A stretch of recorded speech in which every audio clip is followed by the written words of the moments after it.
Cuando metí la llave en la cerradura de mi casa, después de pasar 2 semanas visitando a mi hermano Rafael en León, noté de inmediato que algo no cuadraba. La llave no giraba. La moví una y otra vez con fuerza, con desesperación. Nada. Sentí un frío recorrerme el cuerpo. Habían cambiado la cerradura. Dios mío, habían cambiado la cerradura de mi casa. El corazón me latía tan fuerte que pensé que se me iba a parar ahí mismo, en el porche de la casa que construí con el sudor de 40 años de trabajo como conserje. Fue entonces cuando escuché pasos al otro lado. La puerta se abrió y apareció él, Esteban, mi yerno. Pero su cara ya no era la del muchacho amable que fingía respeto. No, esta vez me miraba con una sonrisa tensa, helada, casi burlona.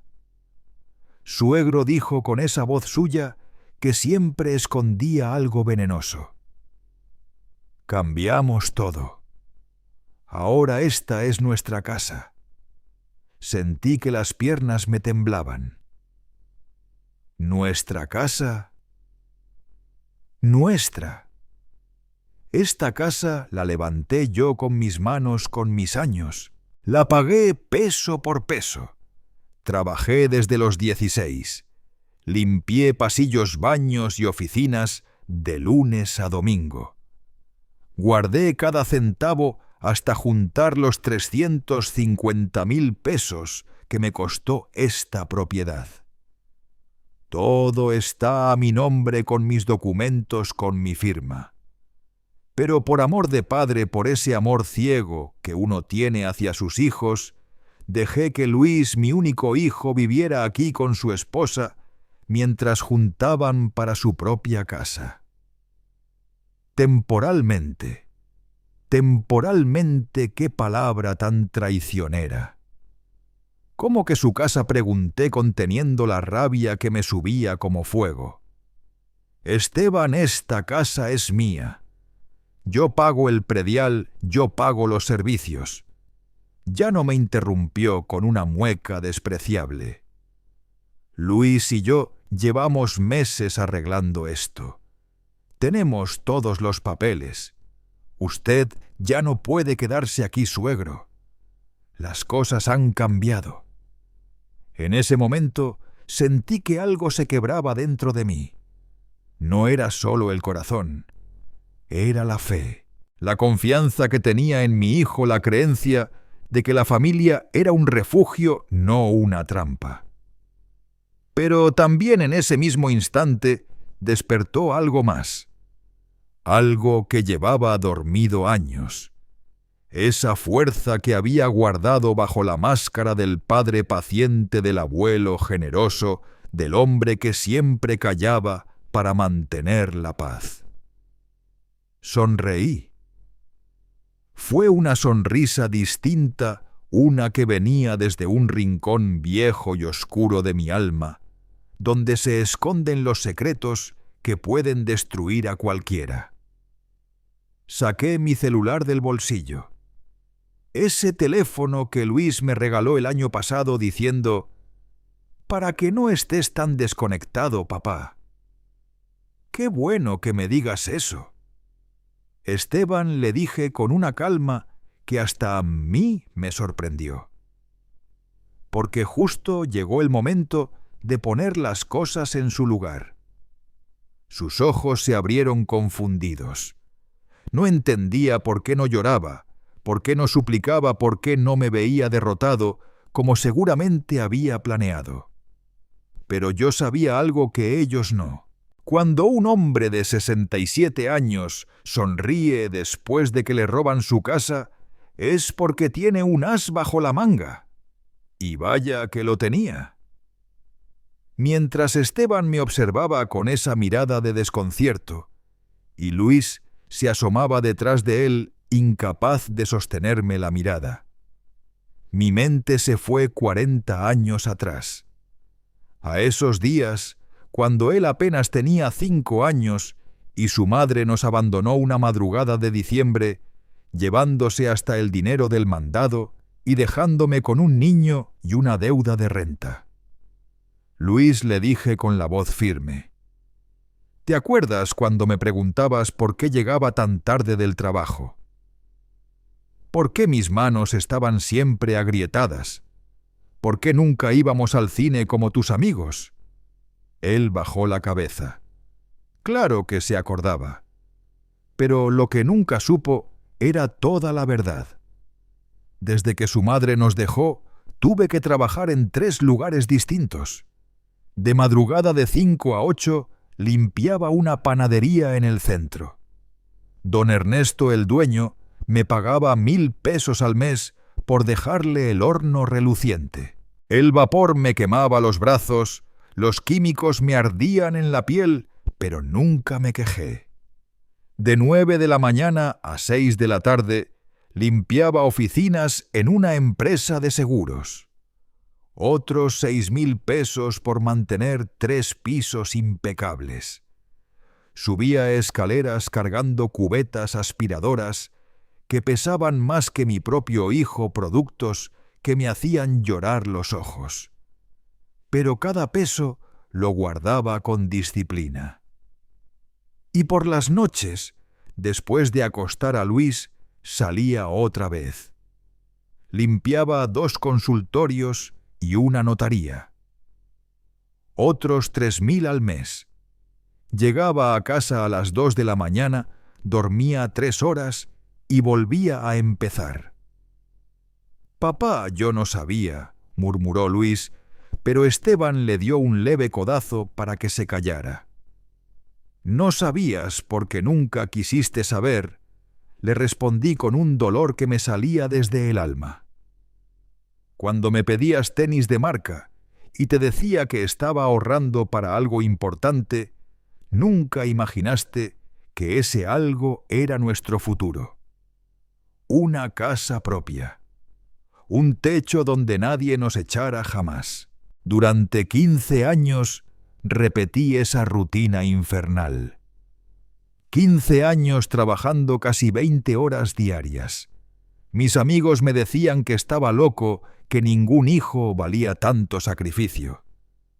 Pero yo sabía que cada dolor en la espalda, cada ampolla, cada desvelo, se convertía en ladrillos en esperanza en esta casa que hoy ustedes intentan robarme.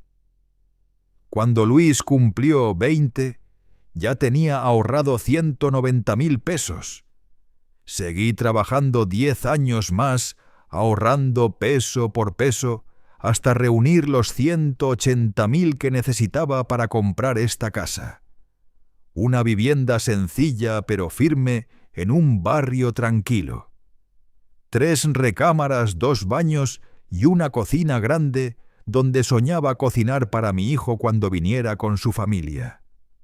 Esta casa, dije mirando directamente a Esteban, la compré pensando en ti, Luis, para que siempre tuvieras un lugar donde volver, un sitio donde tus hijos pudieran crecer sin miedo. Y cuando yo ya no esté, tengas algo digno que heredar. Luis tenía los ojos húmedos. Por un momento creí que iba a reaccionar, que recordaría quién soy, que me defendería del hombre que se había infiltrado en nuestra vida. Pero Esteban habló de nuevo con esa voz suya seca y cortante. «Suegro, todo eso suena muy bonito, pero los tiempos cambian. Luis y yo tenemos nuestros propios planes. Ya no necesitamos sus historias del pasado». En ese instante supe que la guerra había comenzado. Todavía recuerdo el día que Luis me lo presentó. Era un domingo de marzo caluroso y despejado. Habíamos quedado de comer juntos en el parque, como solíamos hacerlo desde que consiguió trabajo en el banco. De pronto lo vi acercarse de la mano de un joven elegante con una sonrisa impecable, de esas que parecen ensayadas frente al espejo. Papá, quiero presentarte a Esteban, me dijo con esa mirada encendida de los hombres enamorados. Es el hombre de mi vida. Él se acercó y me abrazó con una calidez exagerada. Don Julián, qué gusto conocerlo, dijo con una voz tan dulce que casi sonaba falsa. Luis me ha hablado tanto de usted. Dice que es el mejor padre del mundo, que gracias a usted es el hombre que es hoy. ¿Y cómo no iba a caer? ¿Qué padre no se derrite ante quien reconoce sus sacrificios? Durante los primeros 6 meses de noviazgo, Esteban fue el yerno perfecto. Llegaba con vino o pan dulce, me ayudaba a barrer el patio, me preguntaba por recetas familiares, me pedía consejos sobre cómo mantener viva la relación. Don Julián decía, mientras hacíamos mole para el cumpleaños de Luis, espero algún día ser un padre tan entregado como usted. Luis me cuenta cómo trabajó día y noche para darle lo mejor. Eso es amor verdadero. Cuando se casaron, insistí en hacer una fiesta digna en el salón de la parroquia. Gasté 8.000 pesos de mis ahorros, pero ver a mi hijo sonreír valía más que cualquier cifra. Esteban lloró cuando le entregué mi regalo, las escrituras de la casa, con una nota que decía para que siempre tengan un hogar seguro donde empezar su familia. Los primeros meses fueron una maravilla. Él cocinaba, reíamos juntos y hasta compartíamos café en las tardes hablando de sus planes de estudiar administración. Por las noches escuchaba sus risas, sus conversaciones sobre el futuro, y mi corazón descansaba sabiendo que Luis había encontrado estabilidad. Pero las serpientes saben disfrazarse bien. El cambio fue tan lento que al principio pensé que exageraba. Pequeños comentarios disfrazados de sugerencias. «¡Ay, suegro, qué anticuado está este sillón! ¿No cree que sería bueno renovar la sala?» O cuando llegaban sus amigos. «Sí vivimos con mi suegro, pero es temporal, mientras juntamos para nuestra propia casa». Temporal. Esa palabra comenzó a colarse en todas sus frases. «Es temporal», le decía a su madre por teléfono cuando pensaba que yo no escuchaba. «Es temporal», repetía a Luis cada vez que él mencionaba arreglar algo en casa. «Es temporal», murmuraba mientras hojeaba revistas de decoración y suspiraba. Después llegaron los accidentes. Mi jarra favorita, la que me regaló mi padre, apareció hecha pedazos en la basura. «¡Ay, suegro, se me cayó cuando estaba lavando!», dijo sonriendo. Mi sillón preferido donde me sentaba a leer amaneció con una mancha de vino imposible de limpiar. «No sé cómo pasó, suegro». Apareció así, respondía encogiéndose de hombros. Los cambios en la decoración comenzaron sin que yo dijera una palabra. Mis fotos familiares desaparecían poco a poco, reemplazadas por retratos modernos de ellos dos abrazados. Mis plantas que había cuidado por años empezaron a secarse. «Se le olvidó regarlas», don Julián le decía a Luis sin sospechar nada. «Siento que Esteban no se siente cómodo viviendo conmigo. Tal vez sería mejor que buscaran su propio espacio». Sugerí una noche. «No digas eso, papá», respondía él. «Te quiere mucho, solo necesita tiempo». Y le di tiempo. 3 años de tiempo. 3 años viendo cómo aquel muchacho amable se convertía en un desconocido que me miraba como si yo fuera un estorbo. El verdadero cambio de Esteban. Llegó el día que cumplimos 2 años de convivir bajo el mismo techo. Esa mañana me levanté y encontré la sala completamente distinta. Mis muebles estaban arrinconados cubiertos de polvo, y en su lugar habían puesto un juego nuevo, moderno, como de catálogo. «Buenos días, suegro», me dijo, mientras desayunaba como si nada. «¿Le gusta cómo quedó?» «Decidieron», pregunté, conteniendo la furia.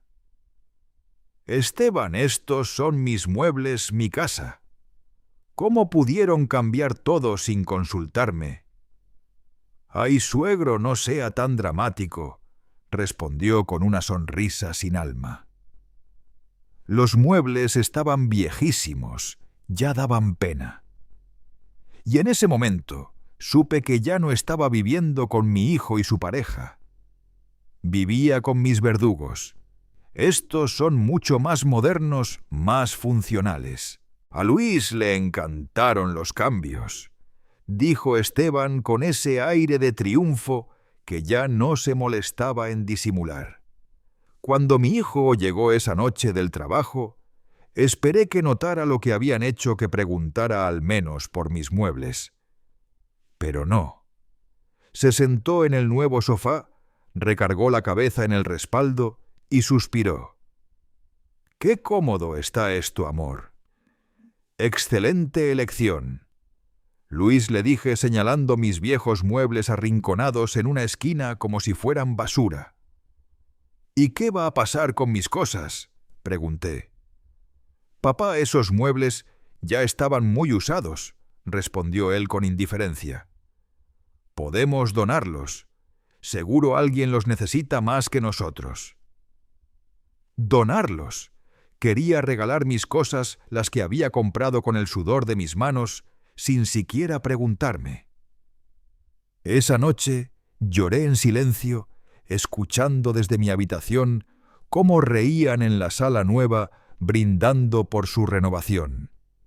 Pero eso fue solo el principio. La semana siguiente, Esteban invitó a unos amigos suyos sin avisarme. Cuando regresé del mercado, encontré a 5 desconocidos en mi cocina, usando mis platos, bebiendo café, en mis tazas, hablando de mí, como si no estuviera allí. «Él es mi suegro», dijo Esteban. Al verme entrar, del que les conté que tiene gustos muy pasados de moda. Las risas se escucharon por toda la cocina. «¡Ay, sí!», dijo uno de ellos. «Mi suegra es igual. No entienden que todo cambia, se aferran a sus cosas viejas. Es que cuando los hijos se casan», añadió otro, «los padres deben aprender a dejar espacio, a permitir que uno forme su propio estilo de vida». Hablaban de mí en tercera persona, en mi propia casa, como si yo fuera invisible. Intenté integrarme en la conversación, pero Esteban me cortó en seco. «Suegro, ¿por qué no descansa un rato? Nosotros ya terminamos aquí». Me echaron de mi propia cocina. Después de eso, los cambios se aceleraron. Esteban empezó a reacomodar todo sin mi permiso. Mis fotografías familiares desaparecieron de las paredes, sustituidas por cuadros fríos abstractos más modernos. Mi vajilla buena, la que había heredado de mi abuela, fue guardada para que no se dañe, reemplazada por unos platos que él había escogido. Suegro, me dijo un día, mientras empacaba mis adornos navideños en cajas, estos muñecos ya están muy deteriorados. Mejor compramos decoración nueva para estas fiestas. Esos muñecos tienen 40 años. Esteban, le respondí tratando de quitarle la caja de las manos. Los compré cuando Luis era niño. Cada diciembre los poníamos juntos. Es nuestra tradición. Las tradiciones también pueden cambiar, dijo él con firmeza, alejando la caja. Luis y yo queremos crear nuestras propias tradiciones familiares. Cuando llegó diciembre, mi casa parecía un catálogo. Todo era pulcro moderno brillante, pero no quedaba ni una sombra de los recuerdos que habían llenado mi vida de sentido. Luis no dijo nada. Se había acostumbrado tanto a complacer a su marido que ya ni siquiera notaba cómo se borraban los rastros de su propio pasado. La humillación final llegó cuando los padres de Esteban vinieron desde Monterrey. Él había reacomodado incluso mi recámara moviendo mis pertenencias para que ellos pudieran dejar sus maletas. «¡Qué casa tan linda tienen!», dijo su madre, paseando por mi sala. «Se nota que la han decorado con mucho gusto». «Gracias, mamá», respondió Esteban con orgullo. «Luis y yo hemos trabajado mucho para que se vea así. Aunque vivimos con mi suegro, hemos logrado crear nuestro propio estilo». Nuestro propio estilo, dijo: «En mi casa, con mis muebles apilados en el garaje y mis recuerdos sellados en cajas». Esa noche, mientras creían que dormía, escuché a Esteban hablando por teléfono con su madre en la cocina. «Ya casi logramos que se sienta incómodo aquí. Un poco más de presión y seguro decide irse solo». Ahí comprendí que todo había sido planeado desde el principio. El 15 de agosto, mi vida dio un giro que ninguno de ellos imaginó. Esa mañana sonó el teléfono muy temprano. Era el licenciado Morales, el abogado de mi hermano Aurelio, que vivía en Houston. Su tono era serio, aunque noté cierta emoción contenida. «Señor Julián, lamento informarle que su hermano Aurelio falleció anoche de un infarto, pero también debo comunicarle que usted es el único heredero de todos sus bienes». El mundo se me vino encima. Aurelio y yo llevábamos 5 años sin hablarnos por una discusión absurda que ahora me parecía una nimiedad. Nunca imaginé que me dejaría todo lo que tenía. «¿De cuánto estamos hablando, licenciado?», pregunté con la voz entrecortada, más por el dolor que por curiosidad. «En total son $40,000, señor. Propiedades, cuentas, inversiones. Su hermano tuvo mucho éxito con su negocio de importaciones. Los documentos están listos, solo necesita venir a Houston a firmar». Colgué el teléfono y me quedé en silencio largo rato, tratando de asimilarlo. Aurelio había muerto, pero me dejaba una herencia capaz de cambiar mi destino. Podría arreglar la casa, ayudar a Luis, incluso invertir en algo propio. Lo que no sabía era que Esteban Mann había escuchado toda la conversación desde la sala. Apareció de pronto con una expresión extraña, una mezcla de compasión fingida y codicia mal disimulada. Escuché lo de su hermano suegro. «Lamento mucho su pérdida». «Gracias, Esteban», dije limpiándome las lágrimas. Aurelio y yo no hablábamos mucho últimamente, pero lo quería. Por supuesto que sí, respondió, sentándose a mi lado con una falsa amabilidad. «Y qué bueno que lo haya recordado en su testamento. $40,000 es mucho dinero. Debe sentirse muy aliviado de tener esa seguridad económica a su edad». La manera en que enfatizó esas 2 últimas palabras me hizo sentir un escalofrío. Pero estaba demasiado cansado para discutir. Lo primero que noté fue cómo los ojos de Esteban se iluminaron cuando mencioné la cantidad exacta. Había escuchado toda la llamada. Esa misma tarde, cuando Luis regresó del trabajo, su esposo ya le había contado todo. Por primera vez en meses, mi hijo se acercó a abrazarme con un cariño sincero. «Papá, lamento mucho lo de tío Aurelio, pero me da tranquilidad saber que ahora tienes estabilidad. Ya no tendrás que preocuparte por nada, me dijo con ternura. Durante los días siguientes, la transformación de Esteban fue sorprendente. Volvió a ser aquel yerno amable de los primeros tiempos. Me preparaba café por las mañanas, me preguntaba cómo había dormido, incluso propuso cocinar juntos como antes.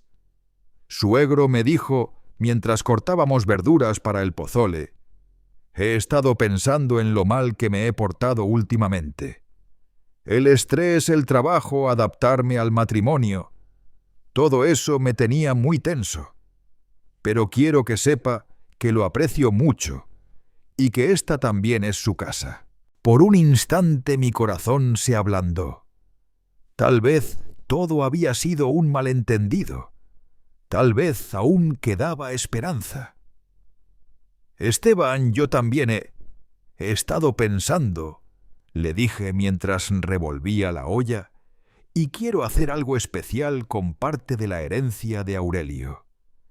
Quiero remodelar esta casa, cambiar la cocina, renovar los baños, quizá construir una terraza. Después de todo, esta va a ser la casa de la familia por muchos años». Sus ojos se encendieron como si hubiera visto oro. «¡Ay, suegro, qué idea tan maravillosa! Luis y yo podríamos ayudarle con los planos. Tenemos buen gusto para eso». Y además, añadí animado por su entusiasmo, estaba pensando en guardar una parte del dinero para cuando ustedes tengan hijos. Así los nietos tendrán un fondo de estudios desde pequeños. «Suegro, usted es un ángel», dijo abrazándome. Pero había algo en ese abrazo que no se sentía real. «Luis y yo hemos estado hablando de tener familia pronto. Saber que contará con su apoyo es algo increíble», añadió con esa sonrisa perfecta que ya me provocaba desconfianza. Esa noche los escuché conversar en su habitación. No distinguía las palabras, pero el tono era distinto. Emoción, planes, números.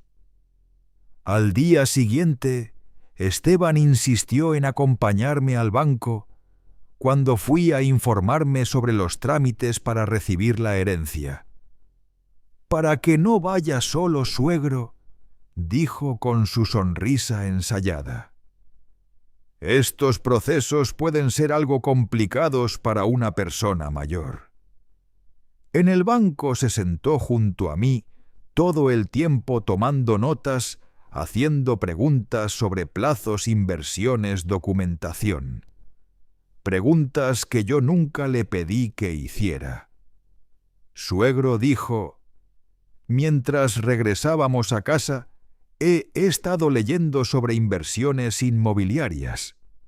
Con 40.000 delos podríamos comprar otra casa, rentarla y generar ingresos. Luis trabaja en el banco, conoce el mercado. Podríamos», dijo. Ya no hablaba de mis planes, hablaba de los nuestros. La trampa se cerraba, pero yo aún no lo notaba. 3 semanas después de aquella llamada, algo me despertó a las 2 de la mañana. Era la voz de Esteban hablando por teléfono en la cocina, intentando bajar el tono, pero su emoción lo delataba. Me levanté sin hacer ruido y me quedé en el pasillo, escuchando desde la oscuridad. «No, mamá, te digo que ya casi está». Su voz sonaba distinta, venenosa. «El viejo ya cayó. Está tan entusiasmado con eso de ser el abuelo generoso que ni se da cuenta de nada». Sentí que la sangre se me helaba. «Tranquila, mamá», continuó, «ya casi logramos que ponga la casa a nombre de Luis. Le estamos metiendo la idea de que será mejor por cuestiones fiscales, que así puede deducir impuestos. Luis ya está trabajando en convencerlo de su lado». tuve que apoyarme en la pared. Luis lo sabía. Y con la herencia de los $40,000 podremos acelerar todo. Ya hablé con mi primo el abogado. Dice que si conseguimos que firme un poder notarial amplio, podremos manejar todas sus cuentas. Una vez que tengamos eso, el dinero será nuestro. No podía creer lo que estaba oyendo. Esa persona a la que había tratado como a un hijo estaba tramando robarme todo. El plan es perfecto, mamá. En 6 meses tendremos el control total de sus bienes. Para entonces ya habremos juntado suficientes informes médicos para declararlo incapaz. Sí, ya comencé a documentar sus olvidos. Le digo a Luis que su padre repite preguntas, que pierde las llaves, que se confunde con los días. Luis es tan ingenuo que ya me cree todo. Mis piernas flaquearon. Me apoyé contra la pared para no caer. Llevaba meses, quizá años, planeando destruirme con precisión quirúrgica. No te preocupes por Luis, mamá, continuó. Hará lo necesario para protegerme a mí y a nuestro futuro. Ya confía más en mí que en su propio padre. Cuando llegue el momento de internarlo, firmará sin dudar. Internarme. Mi propio hijo iba a firmar para encerrarme en un asilo. Exacto, mamá. Una vez que esté fuera, remodelaremos la casa y la venderemos. Entre lo que vale ahora la herencia y lo que saquemos de sus cosas, tendremos casi $1 millón. $1 millón. Todo mi trabajo de 40 años, todos mis sacrificios, mis noches sin dormir convertidos en cifras en la calculadora de esa víbora. Luis ya encontró una casa preciosa en la zona residencial, mamá. Y ahí supe con una claridad brutal que ya no quedaba familia. Solo un enemigo viviendo bajo mi techo. 4 recámaras, 3 baños, un jardín enorme. Perfecta para cuando tengamos hijos. Y lo mejor, decía Esteban entre risas, es que estará lejos de esta zona para que el viejo no venga a fastidiar cuando salga del asilo. Si es que sale. Fue en ese instante cuando escuché pasos en el pasillo. Luis se levantaba para ir al baño. El corazón me golpeó el pecho, pero alcancé a esconderme detrás de la puerta del closet del corredor. Esperé a que pasara, pero en lugar de ir al baño, se detuvo en la entrada de la cocina. ¿Con quién hablas a esta hora?, le preguntó. Con mi mamá, amor. No podía dormir y la llamé. Ya sabes cómo se preocupa. ¿Todo bien?, preguntó Luis. Contuve la respiración, esperando que Esteban confesara lo que estaba tramando. Todo perfecto, mi amor, respondió él con una serenidad que me heló la sangre. Le contaba sobre los avances con tu papá, cómo ya está más abierto a poner la casa a tu nombre, cómo se emociona con invertir la herencia en proyectos familiares. Hubo un silencio largo, pesado, como si el aire se hubiera detenido. Esteban dijo finalmente: Luis, no sé si me siento cómodo con todo esto.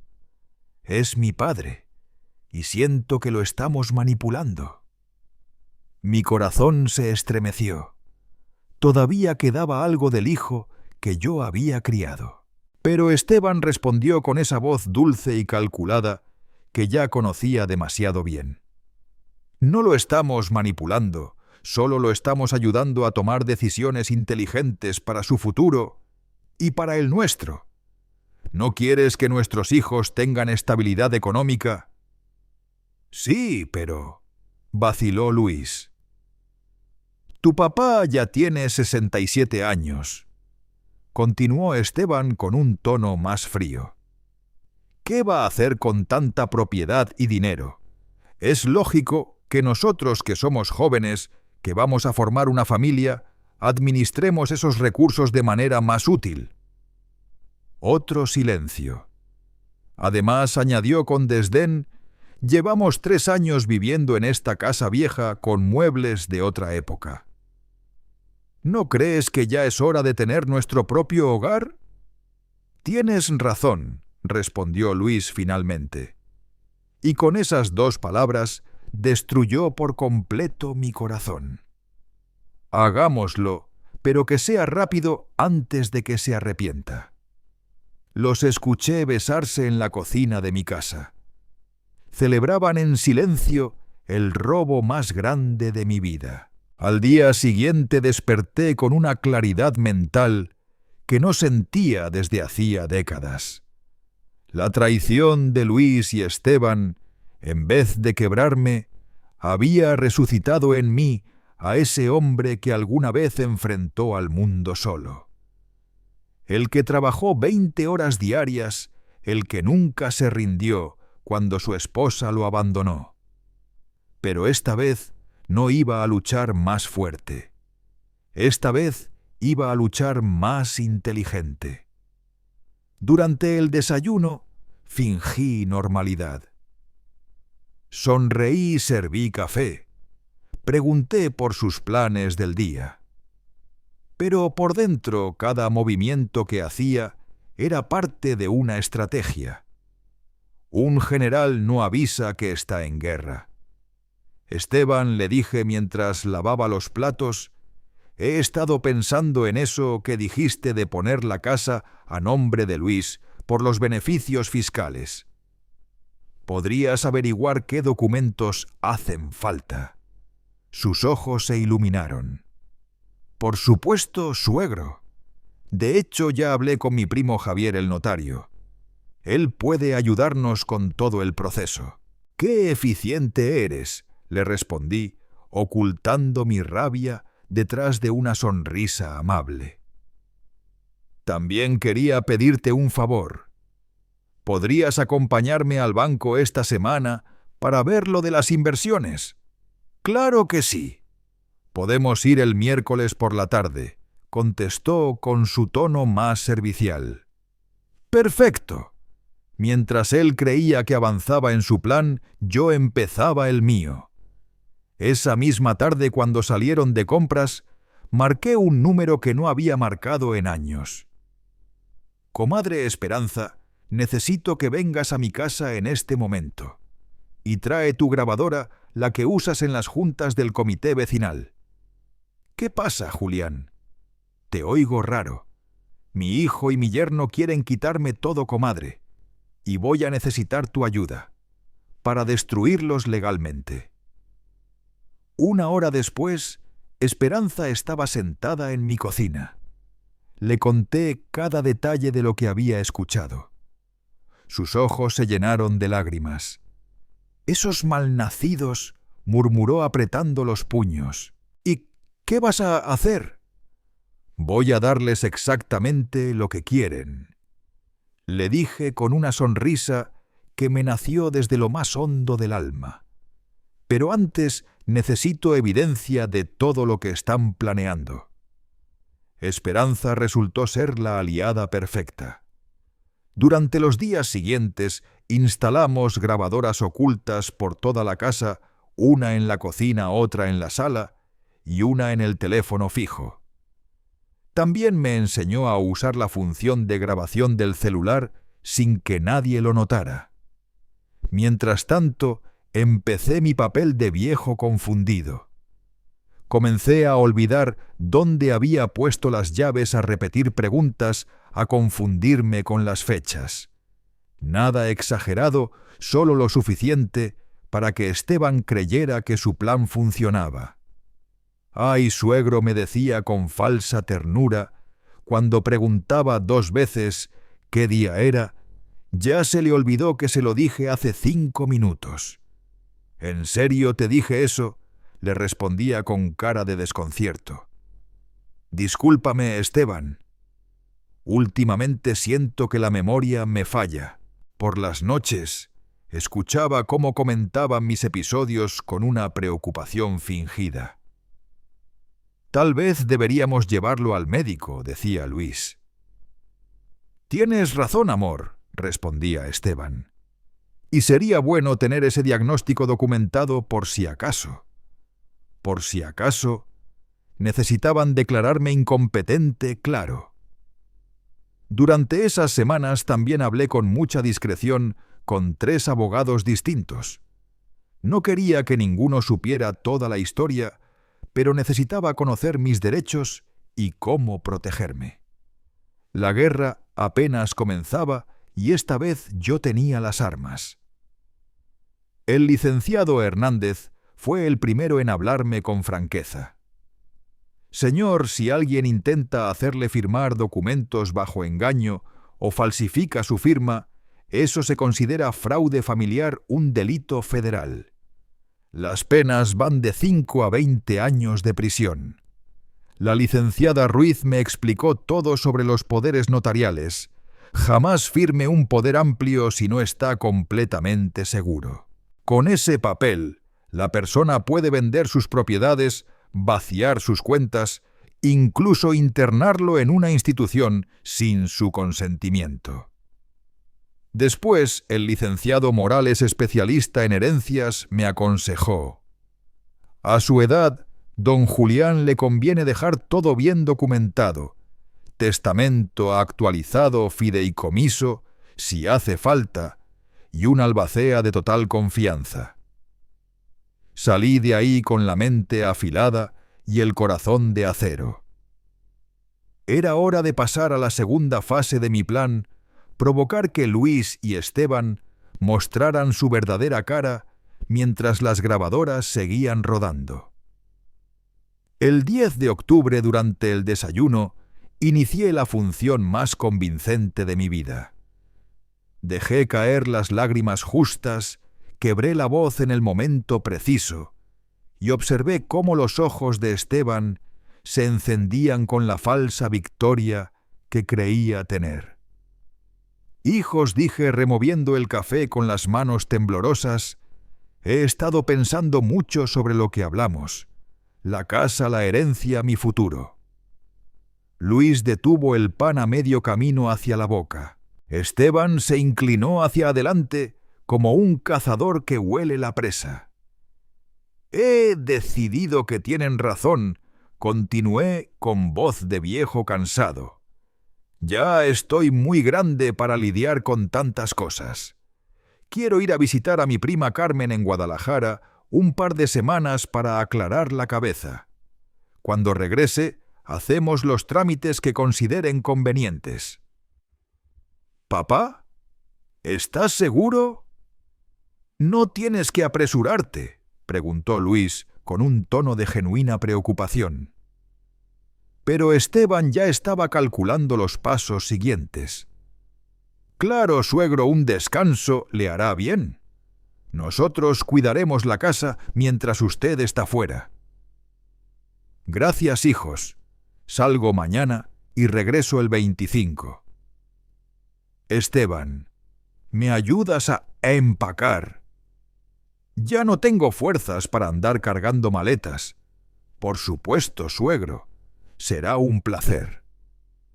Esa noche, mientras él doblaba mi ropa con aparente amabilidad, lancé la pregunta clave. Hijo, cuando regrese del viaje, ¿podríamos aprovechar para arreglar lo de los papeles de la casa? Claro que sí, suegro. De hecho, ya hablé con mi primo el notario. Puede venir aquí mismo, así no tiene que moverse. Solo necesitaremos su identificación, las escrituras originales y que firme donde le indiquemos. ¿Y lo de la herencia?, pregunté con naturalidad. Por supuesto, contestó con tono profesional. Luis ya habló con el banco para abrir una cuenta mancomunada. Así será más sencillo manejar las inversiones. Una cuenta mancomunada. ¡Qué conveniente! A la mañana siguiente me despedí de ellos con lágrimas verdaderas, pero no de tristeza, eran de rabia contenida. Los abracé sabiendo que sería la última vez que lo haría como el padre ingenuo que ellos creían dominar. Cuiden mucho la casa, les dije desde la puerta del taxi. Cuando regrese, espero encontrar todo tal como lo dejé. No se preocupe por nada, papá, gritó Luis desde la ventana. Descanse y relájese. Pero no fui al aeropuerto. Le pedí al taxista que me llevara al Hotel Real del Centro a 20 minutos de mi casa. Ahí me registré como Julián Morales soltero y pagué por adelantado 2 semanas. Mi comadre Esperanza me había contactado con el mejor detective privado de la ciudad, un ex policía llamado Sergio Mendoza, experto en fraudes familiares. Cobraba 500 pesos diarios, pero valía cada centavo. Señor Morales, mi trabajo es sencillo, me explicó en el lobby del hotel. Documentaré todo lo que ocurra en su casa mientras usted esté fuera, videos, fotos, audios. Todo con validez legal. ¿Se puede filmar dentro de mi casa?, pregunté. Con su permiso por escrito, sí. Usted es el propietario legal. Tiene todo el derecho de supervisar su propiedad. Durante los primeros 3 días, las cámaras que Sergio instaló de forma discreta captaron exactamente lo que imaginaba. Luis y Esteban no perdieron ni un minuto. El primer día comenzaron a sacar mis cosas al garaje. El segundo trajeron cajas y empacaron lo que consideraban basura del viejo. Pero el tercer día llegó la joya de la evidencia. Esteban hizo una llamada y la cámara oculta en la cocina grabó todo. Javier, necesito que vengas mañana con los documentos. Sí, todos los que hablamos, el poder notarial, la transferencia de la casa y los papeles del banco. ¿Ya tienes la firma del señor?, se oyó preguntar al otro lado. No la necesito, primo. Tengo muestras de su letra de tantos años viviendo aquí. Tu secretaria puede falsificarla perfectamente como hicimos con los otros documentos. Los otros documentos. Ya lo habían hecho antes. ¿Y si el viejo regresa antes de tiempo?, preguntó el primo. No va a regresar, respondió Esteban. Le puse pastillas para dormir en el café antes de que se fuera. Estará medio atontado por días. Cuando despierte, ya tendremos todo firmado y legalizado. Pastillas para dormir. Ese infeliz me había drogado. El cuarto día, las cámaras captaron algo peor.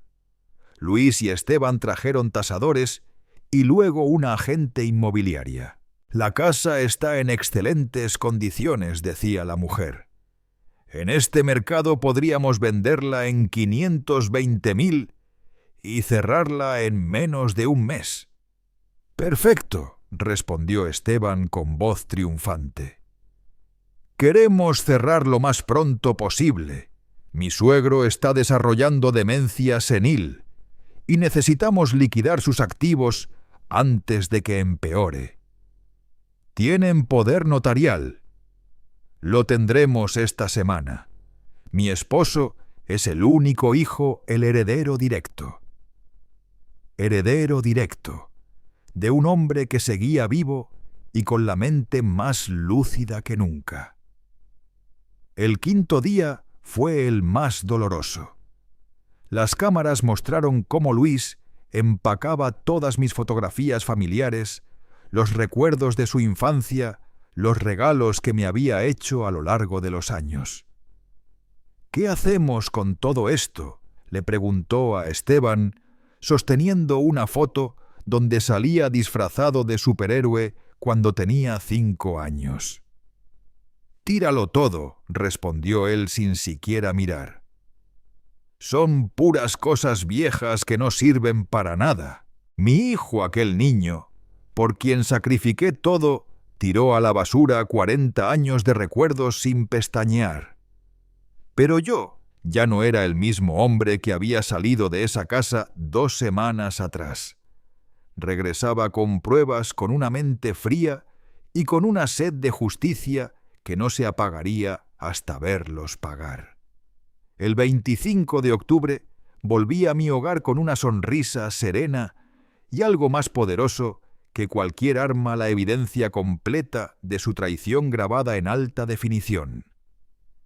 El detective Sergio Mendoza me había entregado esa mañana un USB con más de 100 horas de material, videos, audios y fotografías que demostraban sin duda que Luis y Esteban habían cometido fraude, falsificación de documentos, venta ilegal de bienes y conspiración para despojarme de todo lo que era mío.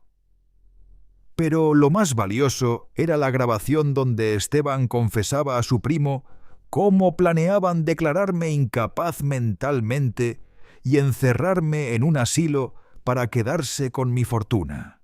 Casi $1 millón de mi vida convertidos en su botín.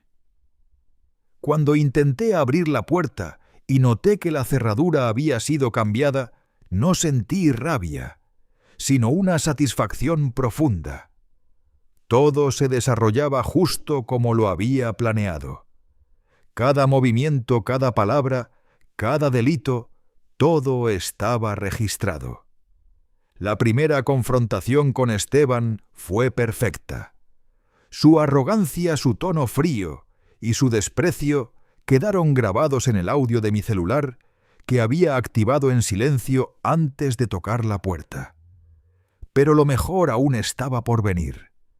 Cuando saqué el teléfono y le dije que había llegado el momento de mostrar quién mandaba, realmente vi en sus ojos la primera chispa de confusión. No entendía por qué no estaba suplicando ni llorando, ni actuando como el anciano débil que esperaban. Esteban, dije con una calma que me sorprendió a mí mismo, quiero que llames a Luis y vengan los dos al jardín. Tenemos que hablar de algo importante. ¿De qué tiene que hablar suegro?, respondió con esa sonrisa soberbia que ya conocía tan bien. Ya le dijimos que las cosas han cambiado. Usted ya no puede quedarse aquí. Oh, las cosas definitivamente han cambiado, respondí, marcando el número de mi comadre Esperanza, pero no como tú crees. Cuando Luis apareció en el jardín, no pudo sostenerme la mirada. En esas 2 semanas había vendido mis muebles, empacado mis recuerdos y firmado papeles para despojarme de la casa. Aún así, quedaba en él un rastro de vergüenza. Hijos, les dije señalando las sillas del jardín, siéntense. Es hora de que sepan quién es realmente Julián Morales. Esteban soltó una carcajada burlona. Suegro, ya basta de dramatismo. Sabemos perfectamente quién es un hombre mayor que ya no puede cuidarse solo y necesita que alguien tome decisiones racionales por él. Decisiones racionales, repetí, activando el altavoz de mi teléfono. Como esta entonces, reproduje la grabación que lo cambiaría todo. La voz de Esteban resonó en el jardín con claridad cristalina. Tranquila, mamá. Ya casi logro que el viejo ponga la casa a nombre de Luis. Con la herencia en menos de 1 año, tendremos todo y podremos mandarlo a un asilo. Vi cómo el rostro de Luis pasaba de la confusión al horror. Cada palabra era una estocada directa. Podemos hacer que firme un poder notarial amplio, declararlo incompetente. Luis firmará los papeles sin dudar. La parte que más lo destruyó fue escuchar su propia voz diciendo: «Tienes razón, hagámoslo, pero que sea rápido antes de que se arrepienta mamá». Nosotros, balbuceó Luis con lágrimas en los ojos. «¿Aún no has terminado de escuchar?» Hijo, le interrumpí con voz firme. Puse la segunda grabación. Ahí se escuchaba a Esteban hablando con el notario Javier sobre falsificar mi firma sobre las pastillas que me había puesto en el café, sobre vender mi casa por $20,000, mientras yo supuestamente perdía la razón. Esteban se puso blanco como una hoja.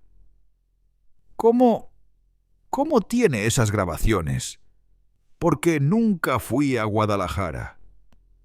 Esteban, respondí. Me quedé aquí en un hotel y contraté al mejor detective privado que encontré. Documenté cada segundo de su traición. Saqué el USB de mi bolsa y lo dejé sobre la mesa del jardín. Aquí tengo más de 100 horas de video donde se les ve vaciando mi casa, falsificando documentos, planeando internarme y vendiendo mi propiedad a espaldas mías. Luis se levantó temblando. «Papá, yo no sabía. Bueno, sabía algunas cosas, pero no todo. Nunca quisimos hacerte daño. Nunca quisieron lastimarme», grité por primera vez en años. Luis Antonio Morales. Tiraste las fotos de tu infancia, vendiste los muebles que compré con 40 años de trabajo, firmaste papeles para vender la casa donde te crié. Esteban intentó recuperar la compostura. Suegro está malinterpretando todo. Pero esta vez yo tenía la verdad grabada. Nosotros solo queríamos ayudarlo a tomar mejores decisiones financieras.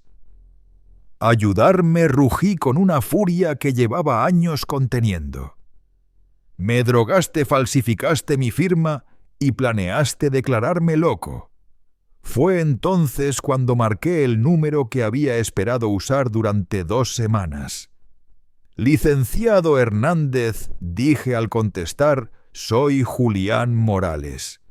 Ya tengo toda la evidencia que necesitábamos. Es hora de proceder con la denuncia. La expresión en el rostro de Esteban cuando escuchó la palabra denuncia fue algo que recordaré hasta el último día de mi vida. Esa mirada, la de quien finalmente comprende que el juego se acabó y que lo ha perdido de la forma más humillante posible. ¿De qué denuncia habla?, balbuceó sin la arrogancia que lo había caracterizado. Fraude familiar, falsificación de documentos, venta ilegal de bienes ajenos, conspiración y tentativa de despojo patrimonial. Recité con calma, palabra por palabra, tal como el licenciado me había explicado. Estamos hablando de entre 15 y 25 años de cárcel, Esteban. Luis se desplomó en la silla pálido como la cera. Papá, por favor, podemos arreglar esto. Yo devolveré todo, pagaré lo que sea necesario. ¿Devolver qué, Luis?, pregunté, con una frialdad que me atravesaba el alma. Los muebles que vendieron, las fotografías que tiraron a la basura, los 40 años de recuerdos que empacaron como si fueran desperdicio. En ese momento entró mi comadre Esperanza, acompañada del licenciado Hernández y 2 agentes del Ministerio Público. Habíamos planeado todo al milímetro, la confrontación, la entrega de pruebas y la denuncia formal. Señor Morales, me saludó el abogado, abriendo su portafolio. Estos son los individuos mencionados, sí, licenciado. Luis Antonio Morales, mi hijo, y Esteban Vargas, su esposo. Los agentes se acercaron mostrando las órdenes de arresto. Luis Morales y Esteban Vargas quedan detenidos por los delitos de fraude familiar, falsificación de documentos y conspiración para cometer despojo patrimonial. ¡Esperen!, gritó Esteban, poniéndose de pie. Esto es un malentendido. Nosotros nunca firmamos nada. Todo fue por el bienestar de él. Uno de los agentes levantó el USB que yo había entregado horas antes. Tenemos más de 100 horas de video donde ustedes planean y ejecutan cada paso. Su propia voz confesando cómo falsificaron la firma de la víctima. Mientras los oficiales les leían sus derechos, el licenciado Hernández se volvió hacia mí. Señor Morales, con las pruebas que usted reunió, este caso está prácticamente cerrado. Además, ya iniciamos los trámites para recuperar los bienes vendidos ilegalmente y congelar las cuentas donde depositaron el dinero. ¿Y qué pasará con ellos?, pregunté, aunque en el fondo ya conocía la respuesta.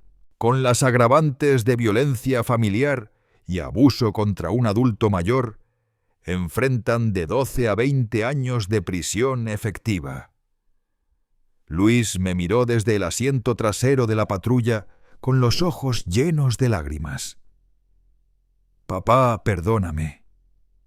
No sé en qué momento perdí el rumbo. Te amo, siempre te he amado. Por un instante, solo un instante, el corazón se me ablandó. Pero entonces recordé su voz en aquella grabación diciendo: «Hagámoslo rápido antes de que se arrepienta». Y la piedra volvió a ocupar su lugar. Me acerqué a la ventanilla.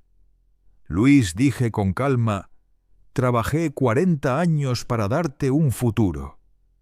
Sacrifiqué mi juventud, mi salud, mi vida social. Todo.